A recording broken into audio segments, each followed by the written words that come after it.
O aumento das tensões indo para o hard power bélico no Caribe, envolvendo Estados Unidos e Venezuela, mais propriamente a administração Trump contra o narcoterrorista Nicolás Maduro, está começando a dar as preocupações devidas.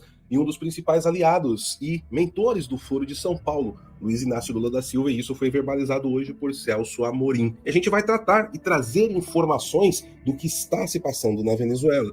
Inclusive, vocês viram falar bastante das milícias do Maduro. A gente vai conhecer um pouco mais sobre elas.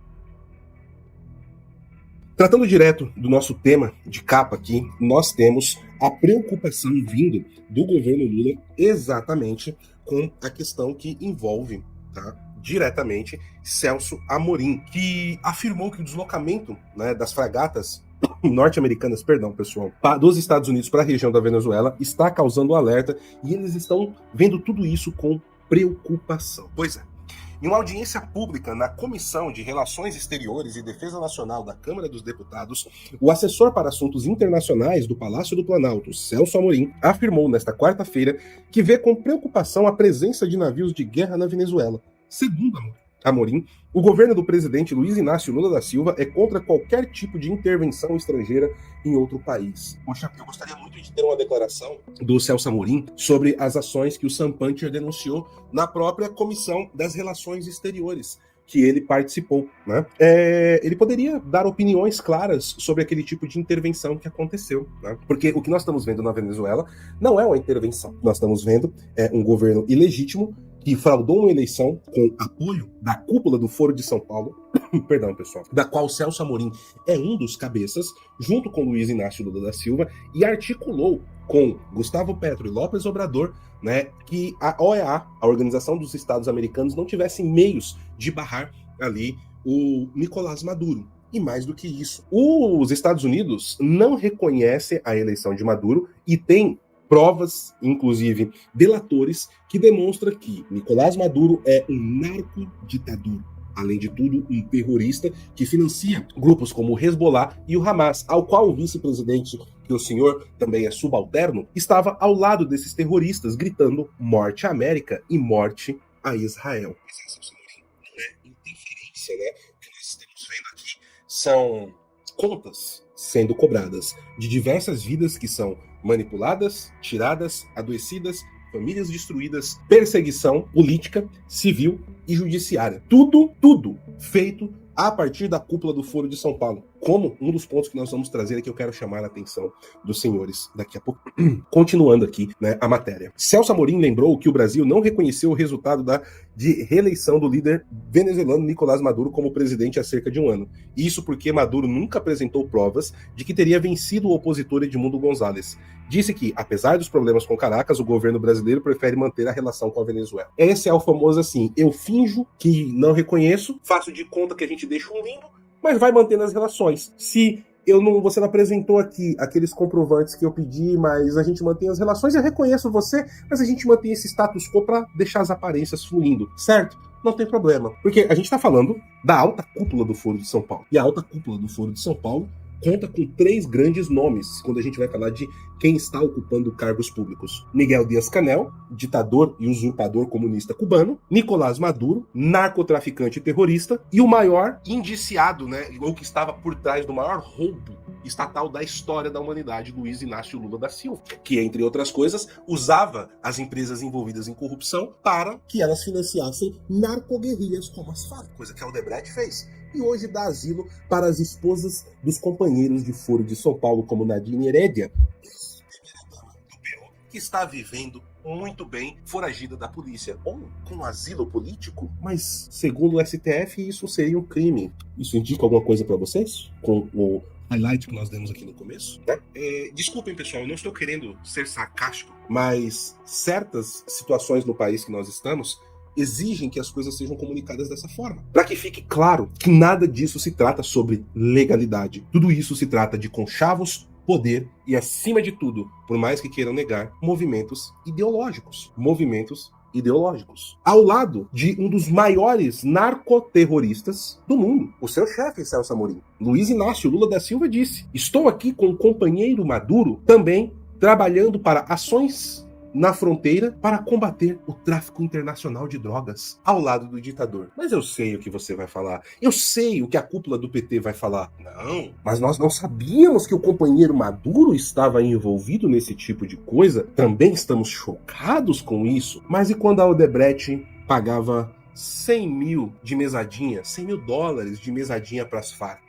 Delatado pelos próprios Odebrechts. Você sabia? Ou a Odebrecht simplesmente acordou e falou assim: bom, nós somos uma construtora aqui, mas estamos fazendo nada, dinheiro tá sobrando, vamos lá no meio da selva da Colômbia, dar mesada pra guerrilheiro comunista? O dinheiro tá sobrando aqui, vamos lá, não tem nada pra fazer, mas a gente não vai construir nada lá. Ah não, mas é pela causa. Vamos lá, dar dinheiro para guerrilheiro comunista no meio da selva amazônica, sendo nós construtora, porque é capaz de isso ser dito. Odebrecht, que agora, vale lembrar, chama-se Novo Honor e presta serviços para o Estado novamente, pagos com seu dinheiro de pagador de impostos. É sempre bom lembrar, né? Quando houve as eleições, disse Celso Amorim, tivemos dúvidas, evitamos cumprimentos, mas mantivemos a relação que é de Estado a Estado. Ter boas relações não é escolha, e sim uma imposição da geografia. Ah, que bom saber disso. Mesmo quando o governo é ilegítimo. Mesmo quando isso fere o Pacto de São José. Né? E mesmo quando o seu chefe diz que o problema do Maduro é que ele só precisava de uma narrativa. Né? Entendam, pessoal. Celso Amorim é o chanceler de fato do Brasil. E se você quer entender o que está acontecendo no Brasil, tem que olhar para a política externa. E quem controla a política externa do Brasil hoje é Celso Amorim. Ele ocupa quase o cargo, de fato, de chefe de Estado brasileiro, tá? Chefe de Estado. É óbvio que nominalmente esse cargo é do Lula. Mas quem toma as ações, quem escreve tudo e quem coordena as estratégias é Celso Amorim, né? Conforme o Globo antecipou, integrantes do governo acompanham com preocupação o envio de navios militares dos Estados Unidos para uma área próxima à costa da Venezuela. E embora avaliem que o foco no momento seja o regime de Maduro, eles ressaltam que a Venezuela tem uma fronteira de mais de 2 mil quilômetros com o Brasil. Diante do elevado nível de tensão nas relações com os Estados Unidos, o governo brasileiro deve se manter em silêncio por hora. Que bom, né? Porque já basta as besteiras que o Lula e o STF vem fazendo, né? E que vai simplesmente colocar o Brasil numa rota que talvez não consigamos nos recuperar em décadas. Interlocutores próximos ao presidente Lula da Silva avaliam que o momento pede cautela, já que a Casa Branca tem promovido uma série de ataques ao Brasil, como tarifaço de 50%, sanções financeiras às autoridades e acusações de parcialidade do judiciário, no processo em que o ex-presidente Jair Bolsonaro é acusado da tentativa de golpe de Estado. A avaliação entre integrantes do governo brasileiro é que o presidente Donald Trump quer uma intervenção militar na Venezuela para derrubar o regime de Maduro, chamado de ditador e narcotraficante pelos Estados Unidos, que de fato ele é, tá? O venezuelano está com a cabeça a prêmio. Os Estados Unidos ofereceram 50 milhões por sua captura. Pois é, o Maduro ele conseguiu algo que nem o Bin Laden conseguiu, que nem o Saddam Hussein conseguiu. Né? Ele é traficante e terrorista. E esse combo fez ele ter o maior prêmio da história da humanidade pela captura. E agora sim, no meio de tudo isso, vocês devem ter visto, alguns, principalmente quem tá mais ali ligado ao Twitter, um vídeo que tá circulando, vários perfis postaram, um vídeo importante do que seria as milícias do Maduro, né? Que ele falou que convocou 4,5 milhões de milicianos para proteger a revolução. E olha, meus amigos, é realmente assim algo que às vezes até você fica com pena das pessoas que estão ali. Mas o que eu quero chamar a atenção de vocês é o seguinte: isso está sendo posto até como uma forma jocosa, assim. Olha só, o grande exército do Maduro. Vocês vão ver que tem uma legenda aqui, sempre levando pro lado jocoso, né? E eu quero trazer um pano de fundo que tem aqui. Eu vou colocar o vídeo e depois eu vou trazer o pano de fundo pra gente entender a gravidade do que nós estamos falando, tá? E aí muitas vezes no apelo ao meme, ou a torcida, ou até mesmo assim a paixão pelo tema, a gente não se apega aos detalhes. E como diz os ditados populares que eu tanto gosto, e tem um detalhe aqui nesse vídeo que vocês vão ver. Vamos ver. Vamos lá. Esta lucha entregaría mi vida. Hay una guerra en Venezuela. Aquí vamos a falar. Não é sido outra coisa que ser soldado. Esta é a Milícia Nacional Bolivariana da Venezuela. É uma força reserva que conta com 2 milhões de voluntários civis. Já é a maior força armada do país. Eles fizeram um juramento para defender a Venezuela em caso de ataque. Se hicieran uma intervenção venezolana, nós saldríamos a defender como este pueblo.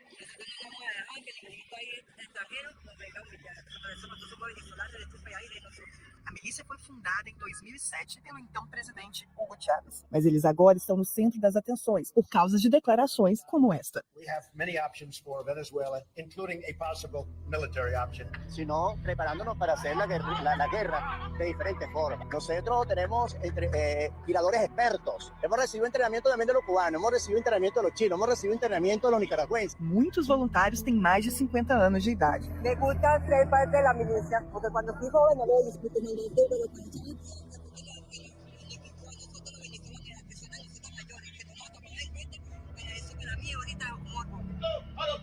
O presidente Nicolás Maduro aparece com Diosdado Cabello aqui ao lado do Maduro, tá? frequência nos desfiles da milícia. Mucho orgullo porque son nuestros venezolanos, venezolanas, hombres y mujeres, luchadores. Esa es la fortaleza que tiene Venezuela.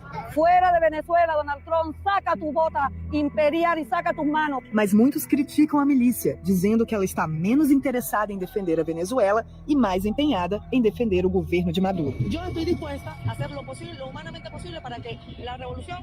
Então, pessoal, vocês veem aqui, aí a gente olha, nossa, meu Deus, que absurdo isso daqui, colocar esse pessoal para lutar contra os Estados Unidos e tudo mais. Mas eu quero trazer atenção para esse ponto aqui, esse senhor fala, nós temos atiradores especializados. E tá o demônio do detalhe. Esqueçam a capacidade ou não dessas pessoas, mas são 2 milhões e meio de pessoas que, nós tivemos treinamentos dos cubanos, dos chineses, e dos nicaragüenses. Ou seja, pessoal, nós estamos falando aqui que esse senhor disse, não sei como não pegaram isso daqui nessa matéria da BBC. Esse senhor tá falando que os cubanos deram treinamento para milícias civis armadas dentro da Venezuela. Os nicaragüenses, para quem acompanha aqui o nosso trabalho, eu sempre falo, você quer entender o PT, você quer entender a teologia da libertação, você quer entender o Foro de São Paulo, e isso passa pela Revolução Sandinista da Nicarágua. E por que o Lula fala com tanto saudosismo da Revolução Sandinista da Nicarágua? Inclusive que proporcionou ele conhecer pessoalmente o senhor Fidel Castro. Tá? Mas mais do que isso, ele fala que os chineses de Xi Jinping, tá? Do Partido Comunista Chinês, que não se mete em nada nos outros países, que respeita a não intervenção, está treinando milícias armadas dentro da Venezuela. Pois é. Talvez se você mostrar isso daqui para uma pessoa e falar, a pessoa fala, não, mas a China fala que é comunista, é só um partido. Lá eles têm ali o capitalismo, olha só, eles têm tecnologia. Olha o carro chinês ali na rua, BYD, me dê um agora. Tá? Mas talvez muitos de vocês não saibam que o exército da China, ele praticamente não existe mais. Como assim, PH? Eu vivo vendo aqui as pessoas falando que a marinha chinesa está extraordinária e isso, aquilo acontecendo e que é a nova maravilha do mundo. Pois é, mas não é o exército da China. Aquele ali é o exército de libertação popular do Partido Comunista Chinês, tá? Aquele exército pertence ao Partido Comunista, não ao país, não ao Estado. A fidelidade daquele exército, de todo aquele aparato do dinheiro estatal, é colocado a serviço do Partido Comunista. Estão entendendo a diferença? E, mal e porcamente, mas instrumentalizando e usando esses pobres coitados aqui, a China está ajudando o Maduro a replicar. Ele tem um exército de 2 milhões e meio, segundo o Maduro, 4 milhões e meio, tá? Ao seu dispor, de civis armados. E ali dentro, vocês viram, tem senhorinha, boleira, padeira, dona de casa, o tiozinho ali que acredita que, não, estou aqui lutando na Revolução do Chaves, Bolivarianismo. Tá cheio de traficante também ali dentro, bandido, tá? Tem de tudo ali dentro dessa milícia do Maduro. E eles são armados com o quê, PH? Kalashnikov. Sim, AK-47 de fabricação russa em fábricas dentro da Venezuela. Construídas por quem? Vladimirovich Putin. Estar bem antenado sobre tudo leva tempo e muitas vezes a correria do dia a dia atrapalha. E nós temos aqui, por princípio, sempre nos aprofundarmos, mas você, muitos momentos, precisa ali de uma pílula rápida para estar antenado no que está ocorrendo, onde você vai ter os melhores trechos recortados para agilizar o seu dia a dia no entendimento. Então se inscreva aqui no canal, fique atualizado e vamos juntos. E se você quiser ter a geopolítica descomplicada, se inscreva no nosso canal principal também. Idem Vele, idem Nolem.